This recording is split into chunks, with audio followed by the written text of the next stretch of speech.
Middle ઇસ્ટમાં યુદ્ધની સ્થિતિથી વડોદરામાં રેસ્ટોરન્ટ માલિકોની ચિંતા વધી છે. કોમર્શિયલ ગેસ સિલિન્ડરના પુરવઠા પર અસર પડી છે. હોટેલ રેસ્ટોરન્ટ માલિકોની મુશ્કેલી વધી શકે છે. વડોદરામાં રેસ્ટોરન્ટ સંચાલકોમાં ચિંતાનો માહોલ સર્જાયો છે. યુદ્ધ લાંબુ ચાલ્યું તો એલપીજીની મોટી અછતની શક્યતા છે.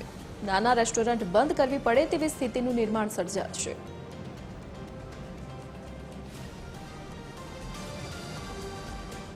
ગુજરાતમાં પણ એવું થઈ શકે કે કદાચ એ લોકો ઇલેક્ટ્રિક સગડીનો ઉપયોગ કરે, પણ અમુક જે રેસ્ટોરન્ટો છે એને ઇલેક્ટ્રિક સગડી ફાવશે નહીં, કારણ કે જે રીતે ગેસમાં જે રીતે કામ કરેલું હોય અને કારીગરોને ઇલેક્ટ્રિક સગડીમાં કામ કરવાનું આવે તો એ સેટ નહીં થાય.